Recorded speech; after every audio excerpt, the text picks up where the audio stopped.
In this video, I really want to talk about fishing a swim jig. So we're going to go through a little bit of everything when it comes to this technique. It is a phenomenal technique, and it's one that I think that a lot of guys, when they think about a swim jig, they also think about a lot of the exact same situations, but a swim jig can be applied to so many different bodies of water, and in this video, we're gonna talk all about it. Now, before we get into it, this video is brought to you by my apparel company, Fin Fishing. There are just 2 more days left in the sale for December. So USA made sun shirts, bass hats are all 20% off. A few items are even 30% off. Also, anyone who buys something right now in the month of December is going to be automatically put into a contest to win one of 4 different prizes. I'm giving away 2 one-of-a-kind bass hats. I'm giving away an ARC Tharp Series grinder rod, a phenomenal crankbait rod, and I'm giving away an ARC Gravity 7 reel. So anyways, I'm gonna leave some links down below in the description. Shopping at Fin is truly the best way to help support this channel. Thank you so much to all of you who have done so. All right, let's talk about a swim jig.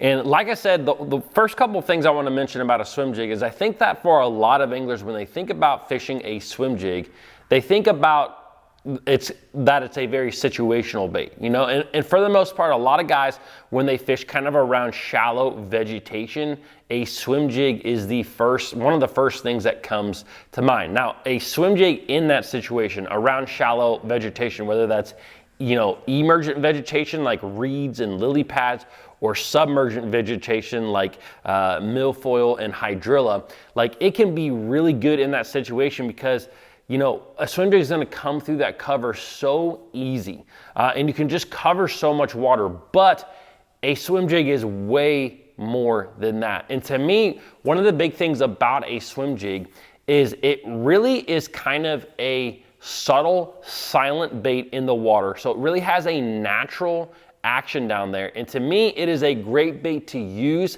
in replacement for some of the other lures out there that are very popular. For example, a square bill crankbait, a chatterbait, a spinnerbait. Anywhere you fish, those 3 specific baits can be great baits to also throw a swim jig. And the thing about it is that a swim jig makes a lot less vibration than all 3 of those other baits, like I just talked about. So therefore, there are gonna be days out there where maybe you have slick, calm conditions in an area where you've been throwing a spinner bait. Maybe there's a lot of pressure in the body of water that you are fishing, and a lot of guys are throwing chatterbaits and spinner baits. A swim jig is just a great bait that you can throw instead of those other baits and still get bit. Because again, like I said, it comes through the water very naturally. You know, like there's no major vibration except for what the trailer puts out. And that's not, you know, that's not even close to the amount of vibration like a chatterbait and a spinnerbait and a crankbait have. So anyways, just always remember that a swim bait is more than just shallow water vegetation. You know, I remember watching Bill Lowen, who's a phenomenal swim bait fisherman, just fishing it around laydowns a number of years ago in a big tournament.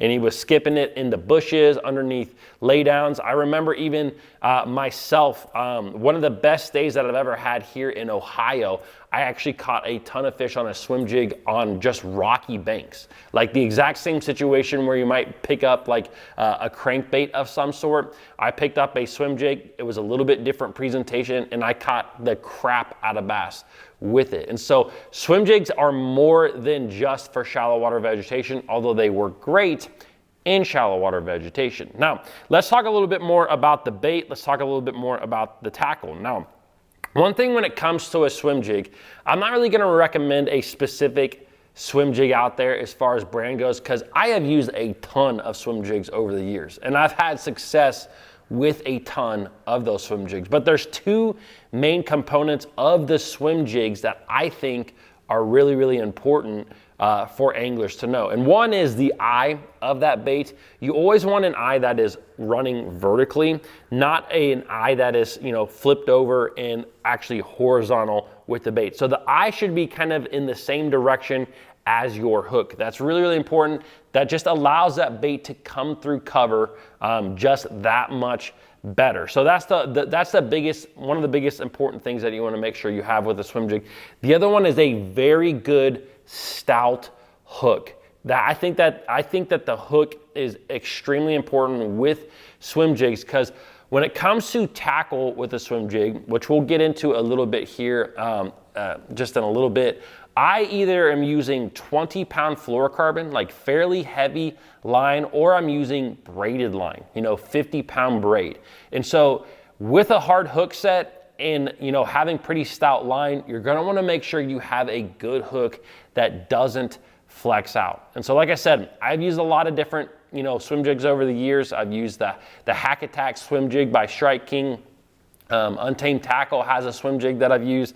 This one that I'm holding right here is a Freedom Tackle swim jig. And this one I really like as well, especially because of the double hook keeper on it. That's probably another really important part of the swim jigs is actually the hook keeper. And the reason being is that I personally don't like to fish swim jigs where you need to use a lot of glue to keep that trailer on there. I would rather keep my bait glue free.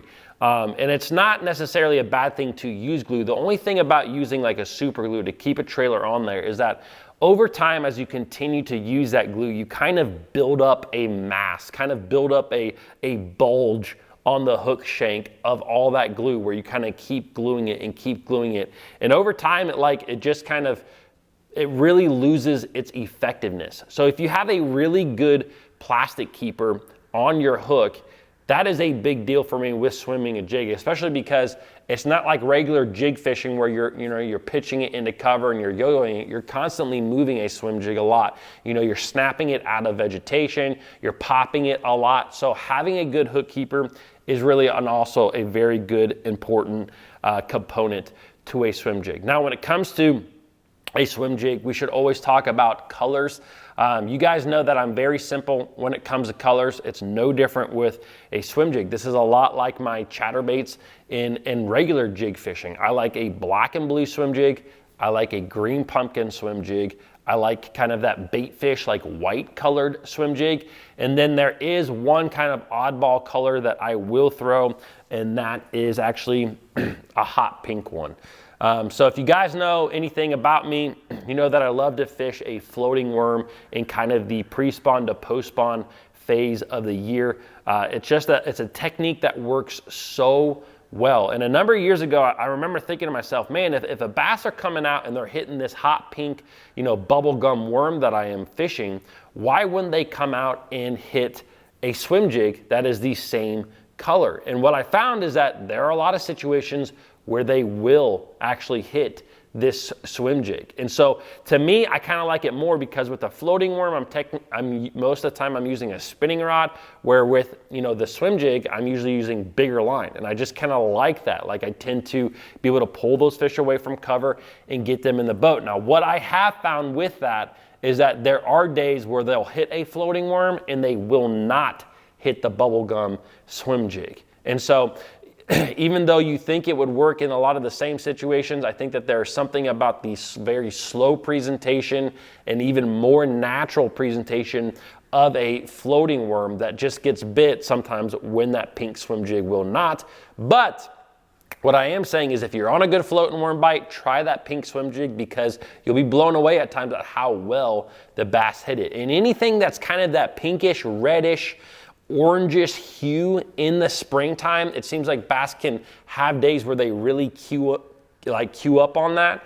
And so that's a reason why I will have a pink swim jig with me. But that's a very kind of situational bait. For most of the time, it's either black and blue, green pumpkin, or white. And really, I use a black and blue a lot in like dirty water or really low light conditions. If I get to the body of water and it's super cloudy out and rainy, no matter what the water clarity is, I'm gonna pick up that black and blue. Or like I said, if you're fishing a little bit muddier water, that black and blue can be really good. If I know that the bass are eating shad, gizzard shad, threadfin shad, you can't go wrong with something that's white.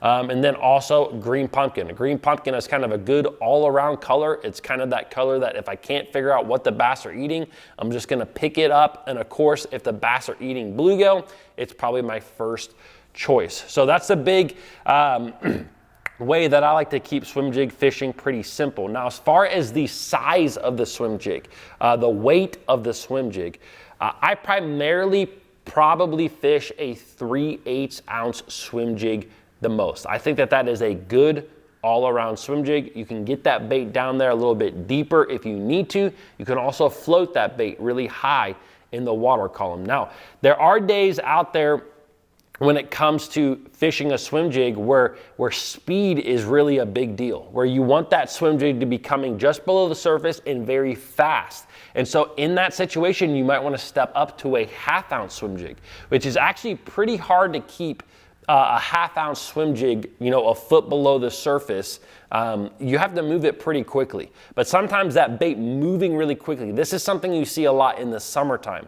When I'm doing summertime jig fishing, swim jig fishing, a lot of times the best bites are more reactionary bites. And so using a 1/2 ounce bait and really bringing that bait pretty quickly, it just causes a reaction strike from a bass. Now in the springtime, when I'm doing swim jig fishing, a lot of times it's a 3/8 ounce, but even more so, I will step up to, or step down, step up. I will go down to a 1/4 ounce weight at times, because sometimes I really like to float a swim jig really high, just below the water, but also keep it moving pretty still. You know, if the bass are anywhere around their beds, I think that this is a very, very important, because you can fish a bait that's a little bit too fast through an area where a bass may be bedding or be setting up to bed. And if you kind of float that swim jig, if you're using a 1/4 ounce swim jig, you can keep it very high in the water column, and you can just kind of almost pop it there in place, where you're really just kind of floating it just below the surface.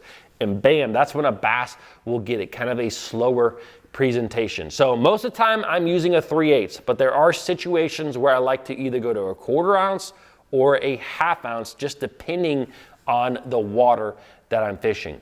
And so that pretty much covers the jig in itself. Now let's talk a little bit about how you actually work this bait. And I kind of already mentioned a few ways of working it, but I want to talk a little bit more about that. So there's really a couple of primary ways. The first way I'm going to talk about is floating a jig, like I just talked about. This is typically when I use a 1/4 ounce swim jig, and I'm going to cast that bait out, and I'm trying to keep that bait just below the surface of the water while kind of popping it. So as I cast it out, I'm just slowly kind of popping my bait, and it's making that skirt just poof. I can't really show that what it looks like underwater, because I'm not underwater, but it makes that skirt kind of flare and poof just below the surface of the water. And it also, you can really work it pretty slow. Like that 1/4 ounce bait, I'm telling you, you can really keep it going pretty slow just below the surface of the water. And in the springtime, I really like to fish it that way. Now, most of the time when I am fishing a swim jig, or I shouldn't say most of the time, other times when I'm fishing a swim jig, when it's not kind of in the spring around the spawn, I'm going to use a 3/8 ounce to give that bait a little bit more speed. And it's kind of a mix of just purely swimming that jig, like literally just reeling my reel handle and popping it at the same time. So as I'm kind of bringing that bait, I'm popping it, I'm kind of keeping it. Again, though, most of the time I can see the bait with my own eyes. It's usually a foot, less than a foot below the surface of the water. It's a very visual bite. A lot of the bites that you get on a swim jig, you're casting that bait out and you see the fish flash on it. Now, I should mention something really quick. When you see that fish flash on the bait, don't always just set the hook. It's very difficult for us anglers to do that. And there's a lot of times where you can just set the hook and you're going to hook that fish. But what I like to do, if that fish is, you know, I'm popping that bait, I'm keeping it along, all of a sudden, bam, I see this big flash, just start reeling. If you feel the weight of the fish, set the hook into that fish. If you don't feel the weight of that fish, sometimes you'll just have fish come up there and slap that bait and they will miss it. And if you jerk right away, you lose your opportunity to actually catch that fish. But if you just start reeling, if that fish doesn't have it, he'll come back around a lot of times and get it. So just make sure that when you see that fish flash, you just kind of reel to make sure he has it, so that you feel that weight and then you set the hook into him. That's actually a really big thing that can take a little bit of time to really like dial in, because I'm like you guys, when I'm fishing and I see a big flash, a big boil, a big blow up, like all my instincts go to like just setting the hook as hard as I can. And like I said, you will miss fish at times that just slap at that bait especially if these fish are in the springtime around the spawn where they're a little bit more nippy. That's where you definitely see that a lot. And so anyways, always keep reeling that bait. Feel the weight, set the hook. Now, the other one thing that I want to talk about is fishing a swim jig a little bit deeper. Primarily when I fish a swim jig, it's shallow water. I can visibly see it. But like I said, I like to fish a swim jig in replacement for baits like especially a chatterbait. So if you're fishing, maybe you're fishing a lake that has a lot of vegetation, but you're fishing in, we'll say 5 to anywhere really 10 foot deep. Places where you might have grass that comes up, 3-4 foot off the bottom. These are a lot of times areas where I'm going to fish a chatterbait, kind of ripping that bait out of grass. But that can be a perfect place to throw a swim jig. Now, when I throw a swim jig in that particular area and fishing it a little bit deeper, that's typically when I like to use fluorocarbon instead of braided line when it comes to swim jig fishing. I think it just helps to get that bait down there a little bit better and help you to keep it down there. You may have to step up to a 1/2 ounce bait in this situation to kind of keep that bait down there a little bit deeper. But a lot of times I'm simply reeling this bait, and as you're reeling it, you're feeling everything that's going on. And a lot of times I like to tickle the top of that grass. And if I get it kind of into the grass, I'm just gonna pop it up real quick. And so that swim jig is just kind of tickling the top of the grass. You kind of get it hung up, bam, you clear it up, you pop it up, and as it's falling, poof, that's a lot of times when that bass is going to get it. That can be a really good technique, fishing it kind of more off the bank and offshore or in a little bit deeper water. But like I said at the beginning of this video, those are kind of primarily where I like to fish swim jigs, but you can fish a swim jig anywhere. You really, really can, and catch a lot of fish on this bait. Now, the next thing that I wanted to talk about is your trailers on a swim jig, because I think that there's probably too many trailers out there on the market. Like, if I'm being honest with you, the majority of the time that I fish a swim jig, I'm using some sort of crawl style bait. Like a Strike King Rage Crawl is one of my go-tos. I like the Strike King Rage Crawl because it's a little bit wider of a bait. And so a lot of times there are a lot of situations where I'm fishing a swim jig where I might be skipping it as well. And having that little bit wider of a bait allows you to kind of make that swim jig plain, where you can skip it and it will skip further up underneath docks. For example, I love to fish docks with a swim jig. That really helps in that situation. Now, it may not be a huge difference. Like, I can still pick up a Berkeley Sugar Crawl, which is another crawl style bait, and skip really well with it. I have just found that Strike King Rage Crawl is just a little bit better. Now, those two baits, the Sugar Crawl and the Rage Crawl, have a really good amount of flap to them. So the other thing that you have to always take in consideration is that the more flap that you have, the more resistance that bait is having in the water column. And the more resistance, the more drag tends to lift the bait in the water column. So lifting the bait in the water column can be really good a lot of times, again, if I want to float that bait up high, or if I want to keep that bait just where I can see it.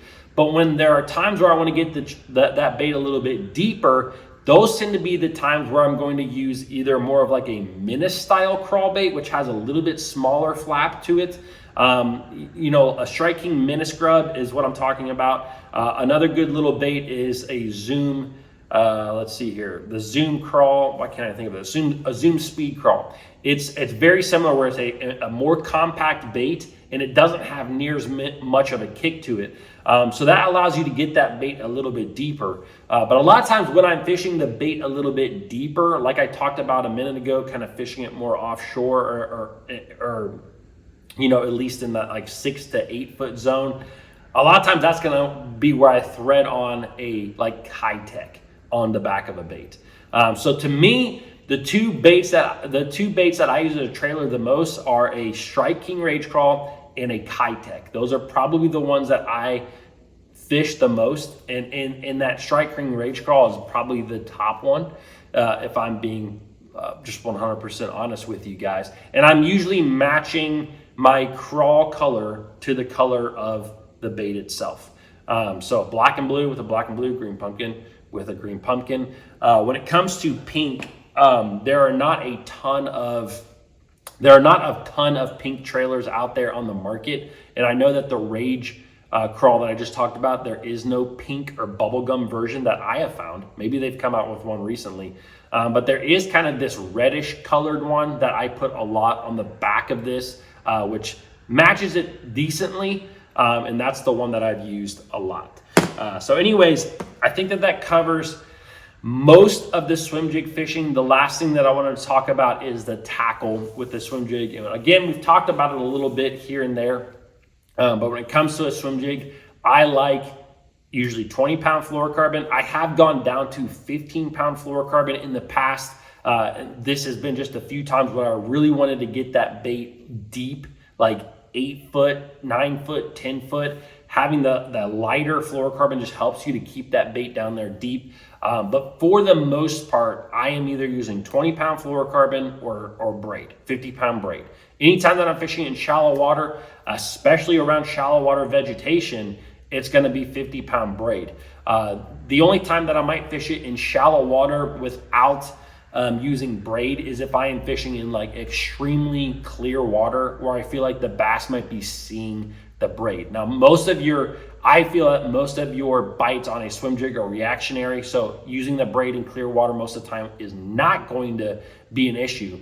But I have seen really probably one time where I was fishing in clear water, I was using braid, and I kept having fish slap at the bait, and I switched over to 20-pound fluorocarbon, and they started eating it a little bit better. So anyways, that is pretty much the line that I go with. As far as the rod that I like, it is my favorite rod. It's also a good rod that works for a lot of situations, and it's the Arc Tharp Series Moneymaker rod. This is a medium heavy power, a 7'3" rod, and it's a more of a fast action rod. To me, that is a really good all-around rod. That particular rod will handle braid just fine. There are some medium heavy power rods out there on the market that if you put braid on it, it's almost too powerful for the rod, where you can break your rods at times. So in that kind of situation, you might want to look at a heavy.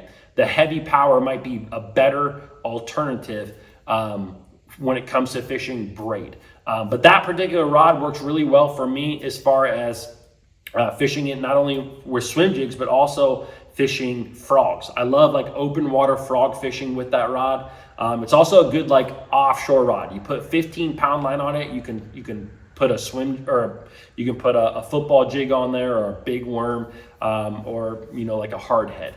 So that's the rod. The reel, I like something in the 7 range when it comes to swim jigs.